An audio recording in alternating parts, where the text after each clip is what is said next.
الحمد لله رب العالمين والصلاة والسلام على سيد المرسلين وعلى آله وصحبه أجمعين اما بعد۔ محترم حضرات، آج کی اس مجلس میں قربانی کے جانور سے متعلق چند احکام اور مسائل میں آپ کے سامنے پیش کروں گا، جس کے اندر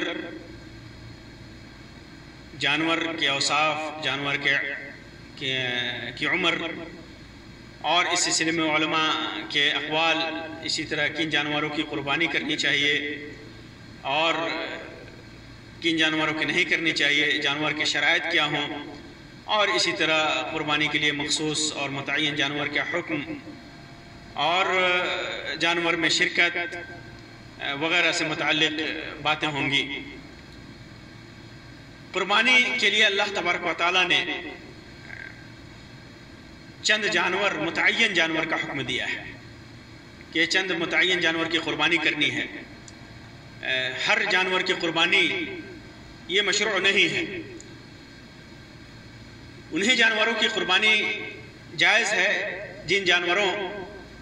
کی قربانی کا حکم اللہ تبارک و تعالیٰ نے دیا ہے اور اللہ کے رسول صلی اللہ علیہ وسلم نے اس کی وضاحت کی ہے۔ لہٰذا ہر حلال جانور کی قربانی جائز نہیں ہے۔ یہ نہیں کہا جا سکتا کہ ہر حلال جانور کی قربانی کر سکتے ہیں، جیسے ہرن ہے یا گھوڑا ہے یا اور بھی چرند پرند میں سے دیگر جانور ہیں، سوائے ان 4 جانوروں کے جن کی تعین اللہ تبارک و تعالیٰ نے کیا ہے۔ قرآن مجید کے اندر فرماتا ہے وَلِكُلِّ أُمَّةٍ جَعَلْنَا مَنْسِكًا لِيَذْكُرُوا اسْمَ اللَّهِ عَلَى مَا رَزَقَهُم مِّن بَهِيمَةِ الْأَنْعَامِ۔ ہم نے ہر امت کے لیے قربانی کے طریقے مقرر کر دیے ہیں تاکہ وہ ان چوپائے جانوروں پر اللہ کا نام لے جو اللہ تعالیٰ نے انہیں دے رکھا ہے۔ قرآن کی اصطلاح میں الانعام میں 4 قسم کے نر اور مادہ جانور شامل ہیں، نر اور مادہ کے ساتھ، یعنی کل 8 جانور بنتے ہیں۔ 4 قسم کے جانور، نر بھی اور مادہ بھی، جیسے اونٹ نر اور مادہ، اونٹ اور اونٹنی یہ 2 ہوئے ایک ہی قسم میں۔ اسی طرح گائے نر اور مادہ، گائے اور بچھڑا یا بیل۔ اسی طرح بھیڑ نر و مادہ اور بکری نر و مادہ۔ مفسرین لکھتے ہیں کہ عرب کے نزدیک بہیمۃ الانعام کا استعمال اونٹ، گائے اور بکری کے لیے ہوتا ہے، جیسا کہ امام قرطبی نے اپنی تفسیر کے اندر اس کو ذکر کیا ہے۔ اس کی تفصیل بھی اللہ تبارک و تعالیٰ نے سورۃ الانعام کے اندر بیان فرما دیا ہے۔ سورۃ الانعام کے اندر فرمایا ہے کہ ثمانیۃ ازواج من الذأن 2 ومن المعد 2 قل الذكرين حرم ام الانثيين اما اشتملت عليه ارحام الانثيين نبئوني بعلم ان كنتم صادقين ومن الابل 2 ومن البقر 2۔ اللہ تبارک و تعالیٰ نے ان 4 جانوروں کی وضاحت فرما دی۔ اونٹ سے 2 یعنی نر و مادہ، گائے سے 2 نر و مادہ، اسی طرح بھیڑ اور بکریوں سے 2 نر اور مادہ، اس کی وضاحت اللہ تبارک و تعالیٰ نے فرما دیا۔ لہٰذا ان 4 کے علاوہ جو بھی جانور ہوں گرچہ وہ حلال ہیں لیکن ان کی قربانی جائز نہیں ہے۔ اگر کوئی قربانی کرتا ہے تو اللہ تبارک و تعالیٰ کے ہاں وہ مقبول نہیں ہے۔ قربانی کے جانور کے سلسلے میں کیا اصول ہے، شریعت نے اس کی بھی وضاحت فرما دی۔ بکری، خصی یا دیگر جانوروں میں اللہ کے رسول صلی اللہ علیہ وسلم نے ارشاد فرمایا لا تذبحوا الا مسنہ، صرف مسنہ کو ذبح کرو۔ امام مسلم نے اس کو اپنے صحیح کے اندر روایت کیا ہے، صرف مسنہ کی قربانی کرو۔ الا ان تعسر علیکم فتذبحوا جزعۃ من الضأن، اگر اس کا ملنا تمہارے لیے مشکل ہو جائے تو 1 سال کے بھیڑ کے بچے کی قربانی کر سکتے ہو۔ 1 سال کے بھیڑ کے بچے کی قربانی کر سکتے ہو۔ مسنہ کسے کہتے ہیں؟ اس میں علماء نے بہت سارا اختلاف کیا۔ فقہا کے نزدیک مختلف جانوروں میں مختلف عمریں بیان کی گئی ہیں، جیسے بکری اور بھیڑ کے لیے 1 سال کی تعین ہے، اسی طرح اور اس میں بھی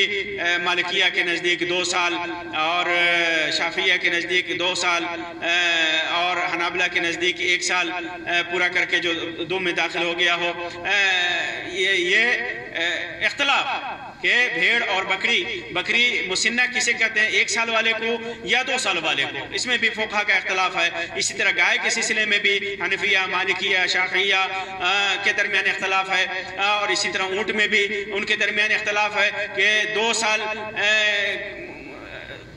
پورا کر کے تیسرے میں داخل ہو چکا ہو یا تیسرا سال پورا کر کے چوتھے میں داخل ہو چکا ہو۔ فقہا کے علاوہ اہل لغت کے ہاں بھی بے شمار اختلاف ہے۔ اس وجہ سے علماء میں حدیث کے اندر مسنہ سے مراد وہ جانور ہے جو دانتا ہو، یعنی اگلے 2 دانت نکل گئے ہوں، دودھ کے دانت ٹوٹ کر کے نکل گئے ہوں یا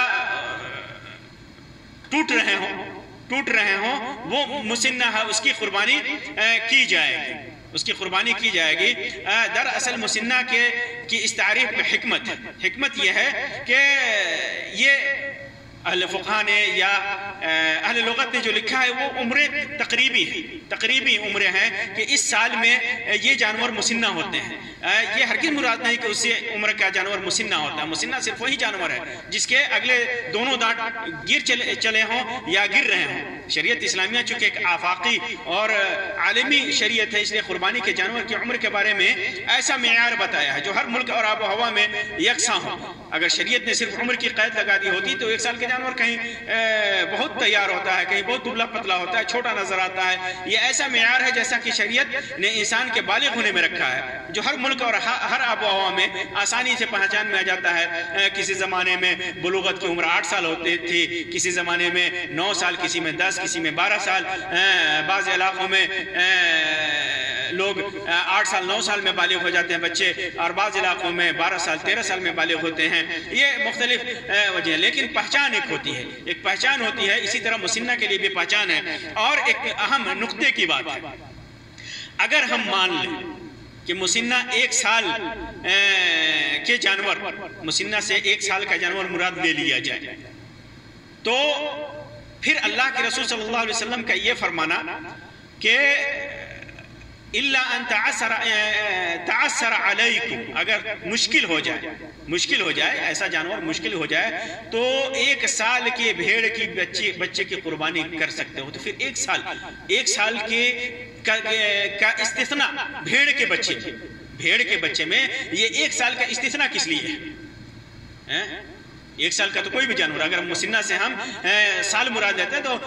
بکری کا بچہ، خسی اور دمبا، یہ سب 1 سال میں ہی جب مسنہ ہو جائے تو پھر 1 سال کی قید کیوں لگائی؟ ایک نقطے کی بات ہے کہ اگر یہ جانور مسنہ نہ ملے تو 1 سال کا بھیڑ کے بچہ اگر وہ دانتا ہو یا نہ ہو اس کی قربانی کر سکتے ہیں۔ یہ سمجھنے والی بات ہے۔ اس وجہ سے جانور کے اندر عمر کے بجائے دانتا ہونا یہ شرط ہے، چاہے وہ گائے ہو، اونٹ ہو، بھیڑ ہو،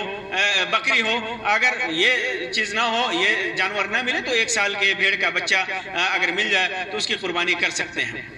جانوروں میں ایک اختلاف ہمارے زمانے میں بہت زیادہ ہے، بلکہ کئی صدیوں سے یہ اختلاف چلا آ رہا ہے فقہا کے درمیان کہ بھینس کی قربانی جائز ہے یا نہیں۔ دراصل اختلاف اس بات کا ہے کہ کیا بھینس بہیمۃ الانعام میں سے ہے؟ بہیمۃ الانعام میں سے ہے، ان بہیمۃ الانعام میں سے جن کی قربانی کا حکم اللہ تبارک و تعالیٰ نے دیا ہے، جیسا کہ آیت میں یذکروا اسم اللہ علی ما رزقہم من بہیمۃ الانعام، ان میں سے ہے جو اللہ تبارک و تعالیٰ قرآنی اصطلاح میں، جیسا کہ میں نے بتایا کہ 4 قسم کے نر و مادہ شامل ہیں، اونٹ نر و مادہ، گائے نر و مادہ، بھیڑ نر و مادہ، بکری نر و مادہ، اور سورۃ الانعام میں اس کی تفصیل بھی بیان کی گئی ہے کہ یہ 4 قسم کے جانور ہیں۔ تو کیا بھینس گائے کی نسل سے ہے؟ دراصل اختلاف یہی ہے۔ اہل لغت کے ہاں جہاں بھی آپ دیکھیں گے اس کا ذکر کرتے ہیں نوع من البقر، فقہ نے بھی اسی کو اختیار کیا ہے، نوع من البقر۔ دراصل دونوں کی جو حیت ہے، دونوں کی جو بناوٹ ہے وہ ایک ہے، دونوں کے دودھ کا حکم ایک ہے، یعنی دونوں حلال ہے، گوشت کا حکم ایک ہے، حلال ہے، دونوں کے حیت کو دیکھتے ہوئے علماء اور فقہاء اور اہل لغت نے اس کو نوع من البقر کرا دیا ہے. لیکن یہ عام طور پر اونٹ کا وجود عرب میں نہیں ہے، مصر وغیرہ اور افریقہ وغیرہ میں ہے، لیکن عرب میں نہیں ہے. اور زیادہ تر اہل لغت عرب کے ہیں اور انہوں نے ان جانوروں کو اس بھینسوں کو قیاس کرتے ہوئے گائے پر قیاس کر کے کہہ دیا نوع من البقر، اور اسی سے استدلال کرتے ہوئے بعض فقہاء نے کہا کہ اس کی قربانی جائز ہے. لیکن کیا یہ دونوں ایک ہی نسل سے ہیں؟ ہمارے یہاں ہند و پاک میں جو کثرت سے گائے اور اونٹ کا وجود ہے، لوگ پالتے ہیں، دودھ اور گوشت کا استعمال کرتے ہیں، کیا وہ حقیقت میں دونوں کو ایک ہی قسم مانیں گے؟ واقعتاً کیا دونوں ایک قسم سے ہے؟ اگر آپ کا دل مانتا ہے کہ دونوں ایک قسم سے ہے، ایک ہی نسل سے ہے، تو ٹھیک ہے، شوق سے قربانی کیجیے. اگر آپ کا دل مانتا ہے اور آپ یہ جانتے ہیں تاکیدی طور پر، یقینی طور پر کہ دونوں ایک ہی نسل سے ہے، ایک ہی طرح سے ہے، تو ٹھیک ہے، شوق سے قربانی کیجئے. لیکن آپ کسی سے بھی پوچھیں گے، چھوٹے سے چھوٹا بچہ بھی ہوگا، دونوں کی تربیت کرنے والے، دونوں کو پالنے والے، پوسنے والے، دونوں کی تجارت کرنے والے،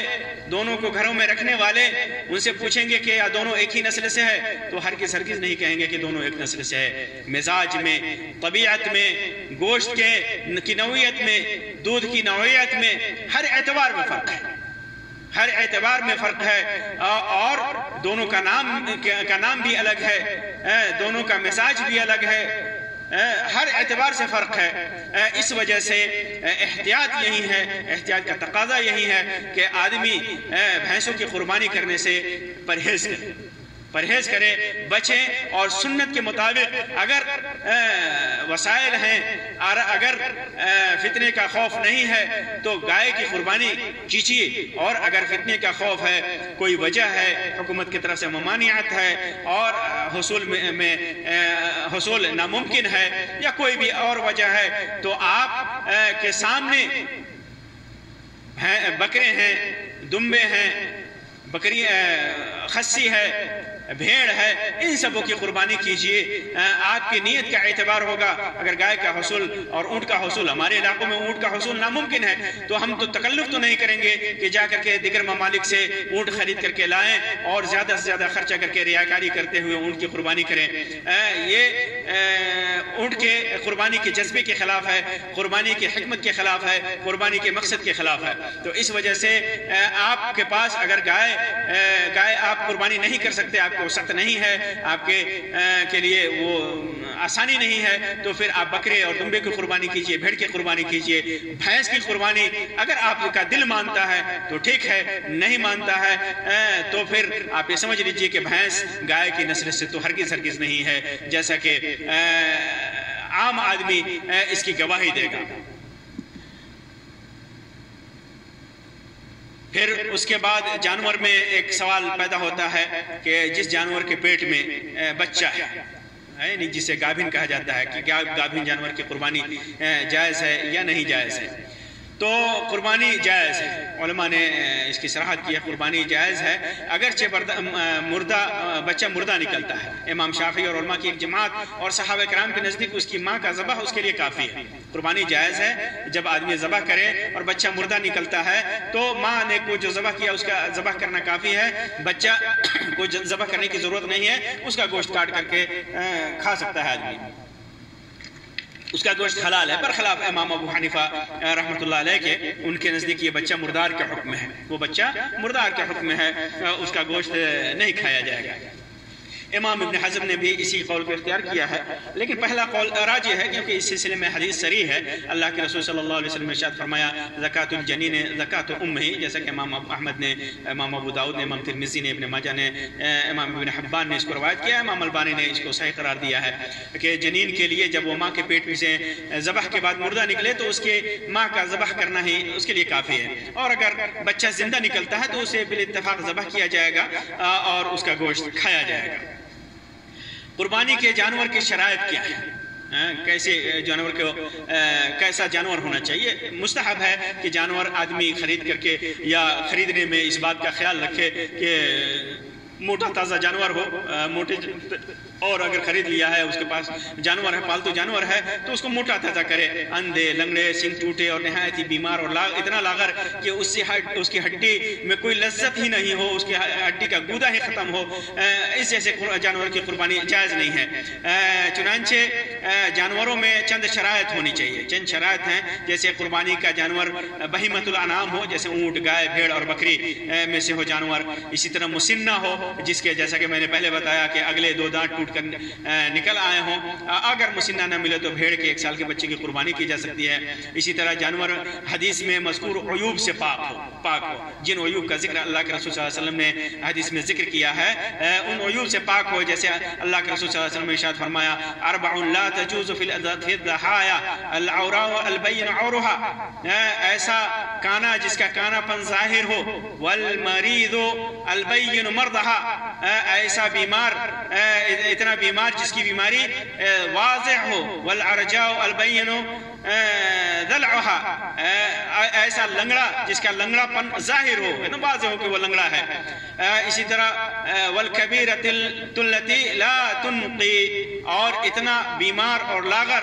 ایسا دبلا جس کی ہڈیاں نمایاں ہو جائے, اس کی ہڈیوں میں گودا نہ ہو. انہی عیبدار جانوروں پر قیاس کرتے ہوئے چند جانوروں کی قربانی سے بھی بچنا چاہیے. جیسے سینگ ٹوٹا, اگر پیدائشی سینگ نہیں ہے تو اس کی قربانی جائز ہے, لیکن سینگ ٹوٹ گیا تو اس کی قربانی جائز نہیں ہے. اسی طرح اندھا یا اس کے قریب الولادہ, جس کی ولادت میں پریشانی آ رہی ہو, یہاں تک کہ خطرہ ٹل جائے. جیسے کوئی جانور ہے, ولادت تو اس کے قریب ہے, بچہ دینے والی ہو, بکری, اونٹ یا گائے, تو اس وقت تک اس کی قربانی نہیں کرنی چاہیے جب تک کہ اس کی ولادت سے خطرہ ٹل جائے, اس کی ولادت ہو جائے. اسی طرح اونچائی سے گرنے یا گردن وغیرہ گھٹنے کی وجہ سے موت سے 2-4 جانور, یہاں تک کہ خطرہ ٹل جائے, جانور گر گیا, گردن وغیرہ گھٹنے وغیرہ ٹوٹ گئے اور موت سے جوجھ رہا ہو جانور, تو ایسے جانور کی قربانی نہیں کرنی چاہیے یہاں تک کہ خطرہ ٹل جائے. اسی طرح کمزوری کے بنا پر چلنے پھرنے سے معذور ہو جانور, یا اگلے یا پچھلے پاؤں میں سے کوئی کٹا ہوا ہو, جس کا پیٹ بدہضمی کی وجہ سے پھولا ہوا ہو, یہاں تک کہ اسے افاقہ ہو جائے. پیٹ اگر بدہضمی کی وجہ سے زیادہ پھولا ہوا ہو, وہ بیمار ہو اتنا زیادہ, تو اس کی قربانی سے بچنا چاہیے یہاں تک کہ وہ اچھا ہو جائے اور خطرہ ٹل جائے. اسی طرح جو اونچائی وغیرہ سے گر کر بے ہوش ہو گیا ہو, یہاں تک کہ اس کی بے ہوشی رفع ہو جائے, جس کا کان کٹا ہوا ہو یا پھٹا ہوا ہو, ایسے جانور کی قربانی مکروہ ہے. اسی طرح دم کٹا, اگر پیدائشی طور پر دم نہ ہو تو اس کی قربانی جائز ہے. جانور اپنی ملکیت ہو یا اس کے مالک کی طرف سے شرعی اجازت حاصل ہو, ایسے جانور کی قربانی ہوگی. اسی طرح اس کی شرائط میں سے ہے کہ جانور گروی رکھا ہوا نہ ہو. اسی طرح شریعت کی جانب سے متعین اوقات کے درمیان ہو, یعنی یوم النحر سے یوم النحر یعنی 10 ذی الحجہ کو نماز عید کے بعد سے 13 ذی الحجہ سورج غروب ہونے سے پہلے تک ہو. قربانی کا جانور اگر خاص کر لیا جائے اور متعین کر دیا جائے کہ اس جانور کی قربانی کرنی ہے, تو اس کے اوپر بھی چند احکام لاگو ہوتے ہیں, جن میں سے ایک یہ ہے کہ اس کے اندر کوئی ایسا تصرف جو اسے قربانی کرنے سے مانع ہو جائز نہیں, جیسے بیچنا, ہبہ کرنا اور گروی رکھنا وغیرہ. اگر آدمی نے قربانی کا جانور متعین کر لیا ہے کہ یہ اس جانور کی قربانی کرنی ہے, تو پھر اس کے نہ بیچنا جائز ہے, نہ اس کا ہبہ کرنا جائز ہے, اور نہ گروی رکھنا جائز ہے. اسی طرح اگر کوئی آدمی قربانی کے جانور کی تعین کر کے مر گیا تو اس کے ورثہ پر اس کی تنفیذ ضروری ہے, اور اگر تعین سے پہلے مر گیا تو اس میں تصرف کا اختیار حاصل ہے ورثہ کو, چاہے تو اس کرے چاہے تو قربانی نہ کرے. اسی طرح قربانی کے لیے جانور کی تعین کے بعد اس کا استعمال جائز نہیں, یعنی نہ اس جانور سے کھیتی کرائی جائے گی اور نہ ہی اسے سواری وغیرہ میں استعمال کیا جائے گا. ہاں, اگر سواری کی شدید حاجت ہو اور سواری کرنے سے جانور کو کسی ضرر اور نقصان کا خطرہ نہ ہو تو اس پر سواری کر سکتے ہیں. اسی طرح اگر قربانی کے جانور کو کوئی ایسا عیب جو قربانی کے موانع میں سے ہو لاحق ہو جائے, جیسے لنگڑا یا اندھا وغیرہ ہو جائے, تو اس کی 2 حالتیں ہیں. اگر یہ عیب اس کی تساہلی اور عدم توجہ کے سبب لاحق ہے، اس کی بے پرواہی کے سبب لاحق ہے، تو اس کا ضمان اس کے اوپر واجب ہے اور اس کے بدلے اسی طرح کا یا اس سے اچھے جانور کی قربانی اسے کرنی ہوگی، اور صحیح قول کے مطابق جانور اس کی ملکیت ہو جائے گا اور اسے اس میں تصرف کا اختیار حاصل ہوگا۔ دوسری حالت اس کی یہ ہے کہ اگر اس کی خرابی میں اس کا کوئی دخل نہیں ہو اور اس کی حفاظت اور دیکھ ریکھ میں اس نے کوئی کمی اور کوتاہی نہ کیا ہو، تو وہ اسی جانور کی قربانی کرے گا، انشاءاللہ اس کی قربانی ہو جائے گی، کیونکہ یہ جانور اس کے پاس بطور امانت تھا جو بلا کسی کوتاہی اور تساہلی کے عیب دار ہو گیا۔ لیکن اگر جانور کی تعین سے پہلے اس کے ذمہ قربانی واجب تھی، جیسے کہ اس نے قربانی کرنے کی نظر مانی ہو کہ میں اللہ تعالیٰ کے لیے اس سال قربانی کروں گا، اور اس نے جانور کی تعین کر دی تھی، تو وہ ان عیوب سے پاک جانور کی قربانی کرے گا۔ اسی طرح اگر قربانی کا متعین جانور گم ہو جائے یا چوری ہو جائے تو اس کی بھی دو حالتیں ہیں۔ اگر جانور اس کی تساہلی اور عدم توجہ کے سبب غائب ہوا ہے، اس کی بے پرواہی کی وجہ سے غائب ہوا ہے، تو اس کا ضمان اس پر واجب ہے اور اس کے بدلے اسی طرح کا یا اس سے اچھے جانور کی قربانی اسے کرنی ہوگی، اور ملنے کے بعد جانور کا وہ مالک ہوگا، اس میں تصرف کا اختیار حاصل ہوگا کہ وہ چاہے اس جانور کے ساتھ جو کرے۔ دوسری حالت اس کی یہ ہے کہ اگر اس کے غائب ہونے میں اس کی کوتاہی اور عدم اعتنا کا دخل نہ ہو تو اس کے اوپر کوئی ضمان نہیں ہے، اور اگر چوری یا گمشدہ جانور مل جائے تو اس پر اس کی قربانی واجب ہوگی اگرچہ قربانی کا وقت نکل گیا ہو۔ لیکن اگر جانور کی تعین سے پہلے اس کے ذمہ قربانی واجب تھی، جیسے کہ اس نے قربانی کرنے کی نظر مانی تھی کہ اللہ کے لیے اس سال قربانی کروں گا، تو وہ دوسرے مناسب جانور کی قربانی کرے گا اور جانور ملنے کے بعد اسے اس میں تصرف کا اختیار حاصل ہوگا۔ لیکن اگر وہ جانور جسے اس کے بدلے میں ذبح کیا اس سے قیمت میں کم تر ہو تو زائد قیمت کو صدقہ کر دے گا۔ اسی طرح اگر جانور مر جائے تو اس کی تین حالتیں ہیں۔ اگر پہلی حالت، جانور اگر کسی قدرتی حادثے کا شکار ہو تو آدمی کے اوپر کوئی ذمہ داری اور اس کا ضمان نہیں ہے۔ اگر جانور کی تعین سے پہلے اس کے ذمہ قربانی واجب تھی، اس نے نظر مانی تھی قربانی کرنے کی کہ میں اللہ تبارک و تعالیٰ کے لیے جانور اس سال قربانی کروں گا، تو دوسرے مناسب جانور کی قربانی کرے گا۔ دوسری حالت، جانور اگر اپنے مالک کی وجہ سے مرا ہے تو اس کے بدلے میں وہ ایسا ہی یا اس سے بہتر جانور کی قربانی کرے گا۔ تیسری حالت اس کی یہ ہے کہ اگر جانور کو کوئی دوسرے آدمی نے مارا ہے اور اس کا تاوان ملنا ممکن نہیں ہے، جیسے ڈاکو لے جائیں یا تو اس کا حکم پہلے والا ہوگا، یعنی اس کے اوپر قربانی نہیں ہے، اور اگر تاوان ملنا ممکن ہے تو جس نے اس کو ضائع کیا ہے وہ ایسا ہی جانور اس کے مالک کو دے گا اور قربانی کرے گا۔ اسی طرح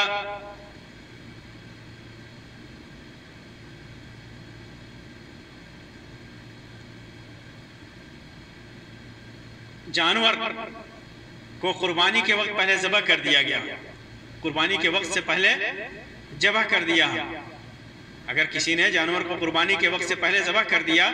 تو اس کی یہ قربانی نہیں ہوگی اور اسے دوسرے جانور کی قربانی کرنی ہوگی۔ اور اگر قربانی کا وقت ہونے کے بعد ذبح کیا ہو اور ذبح کرنے والا صاحب جانور یا اس کے وکیل کے سوا کوئی اور ہو، کسی نے اس کا جانور لے کر کے ذبح کر دیا اور جانور ذبح کرنے والا خود نہ ذبح کیا ہو یا اس کا کوئی وکیل ذبح نہ کیا، کوئی دوسرے آدمی نے ذبح کیا ہو، تو اس کی تین حالتیں ہیں۔ پہلی حالت، جانور ذبح کرنے والے کی نیت صاحب جانور کی طرف سے قربانی کرنے کی ہو تو صحیح قول کے مطابق اگر صاحب جانور راضی ہو گیا تو قربانی ہو جائے گی، اور اگر راضی نہ ہوا تو ذبح کرنے والے کے اوپر تاوان ہوگا جو اسی طرح کا جانور اسے دے گا تاکہ وہ قربانی کر سکے، الا یہ کہ وہ اسے معاف کر کے اسی طرح کے کسی دوسرے جانور کی قربانی کر لے۔ امام احمد، امام شافعی، امام حنیفہ رحمہ اللہ کے مشہور قول کے مطابق صاحب جانور کی عدم رضامندی کے باوجود قربانی ہو جائے گی۔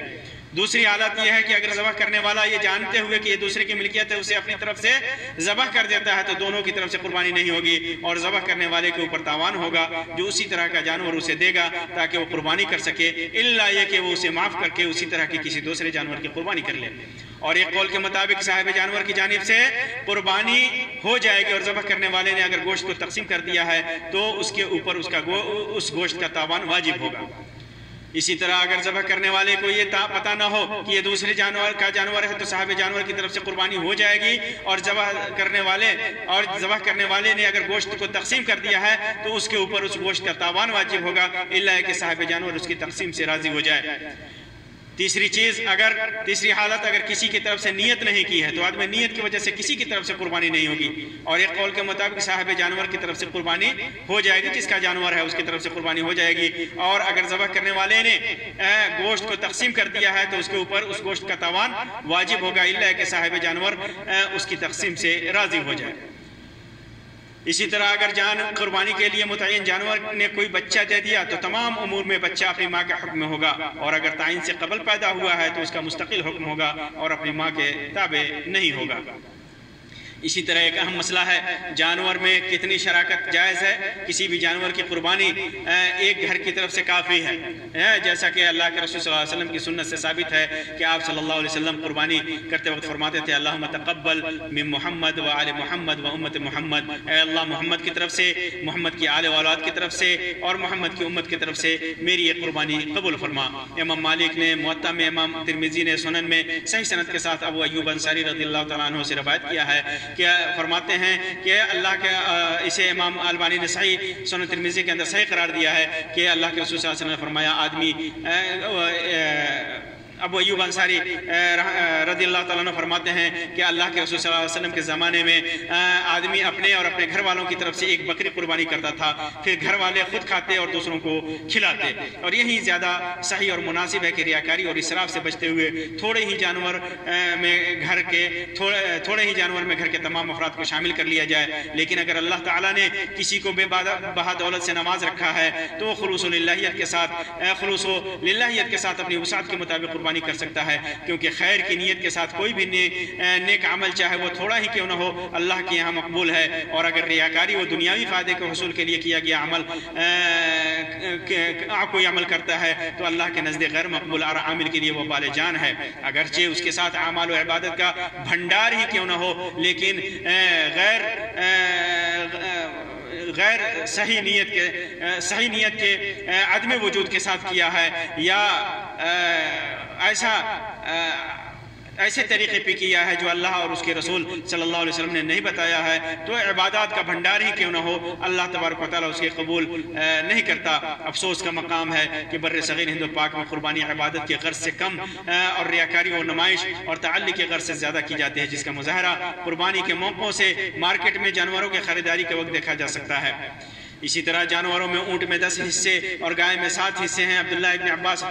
رضی اللہ تعالیٰ عنہ فرماتے ہیں کہ ہم لوگ اللہ کے رسول صلی اللہ علیہ وسلم کے ساتھ سفر میں تھے کہ قربانی کا دن آ پہنچا تو ہم لوگوں نے اونٹ میں 10 اور گائے میں 7 آدمیوں کی طرف سے قربانی میں شرکت کی۔ اس کے علاوہ بھی بہت ساری روایتیں ہیں، اس روایت کو امام نسائی نے، امام ترمذی نے ذکر کیا ہے، ابن ماجہ نے ذکر کیا ہے، امام احمد نے بھی اس کو ذکر کیا ہے، امام البانی نے اس کی تصحیح کی ہے۔ اس سے ایک بات کا یہ بھی پتہ چلتا ہے کہ سفر میں قربانی جائز ہے۔ اللہ تبارک و تعالیٰ سے دعا ہے کہ اللہ تبارک و تعالیٰ ہمارے اعمال کو قبول فرمائے اور انہیں ہماری مغفرت کا ذریعہ بنائے۔ آمین یا رب العالمین، وآخر دعوانا ان الحمدللہ رب العالمین، وصلی اللہ علی خیر خلقہ وسلم، والسلام علیکم ورحمۃ اللہ وبرکاتہ۔